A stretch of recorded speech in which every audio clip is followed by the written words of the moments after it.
Il tempo di lasciare la conferenza stampa quotidiana che un'agenzia nazionale pubblica la notizia che avrebbe firmato un'ordinanza di chiusura delle scuole, ma Zaia rientra in sala e smentisce categoricamente chiedendo immediata rettifica, una bufala in tempo reale. Che scrivono che hanno scritto una cazzata, questa è la replica.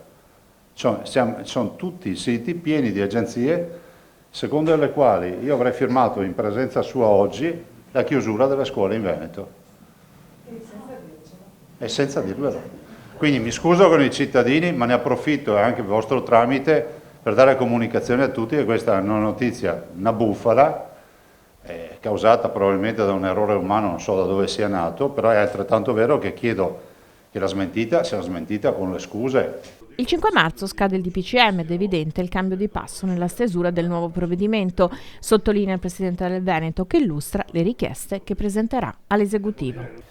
Quindi diciamo sì restrittive, passando per validazione scientifica e con intesa firmata assieme al Ministro della Salute.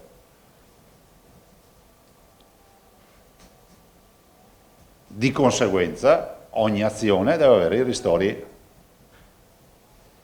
diciamo, deve avere le provviste finanziarie a sostegno delle azioni restrittive. Ve le ricordate? Ma è altrettanto vero che se avessimo una diagnostica fai da te, una diagnostica rapida a libero accesso per i cittadini, come accade negli altri paesi europei, per quanto uno possa discutere, comunque è sempre un tampone fatto che non si sarebbe mai fatto, o no?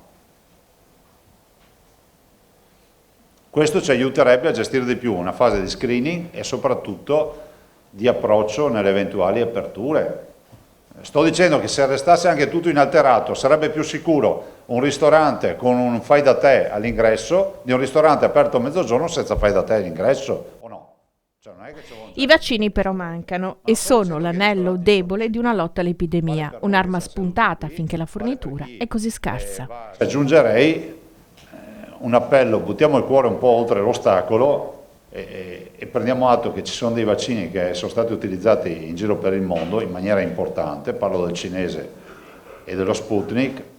Io dico, allora continuano a dirci che non hanno presentato le pratiche, però se ne manca vaccini qualcuno si prende anche la briga di prendere queste pratiche e vediamo se vanno bene questi vaccini. In fase di attivazione un servizio di aiuto e ascolto psichiatrico per il disagio causato dal Covid e Zaia coglie l'occasione per un pensiero ad Antonio Catricalà. Lo dico e mi sento di dirlo, c'è un pensiero rispetto al professor Catricalà che ha perso la vita. Io l'ho conosciuto, è stato una persona che ho conosciuto bene e devo dire che l'ultima volta, un bel ricordo, l'ultima volta che l'ho incontrato era per il referendum dell'autonomia e anche lì lui era un giurista, uomo di legge, anche lì ci diede una mano, lui allora era sottosegretario alla Presidenza del Consiglio.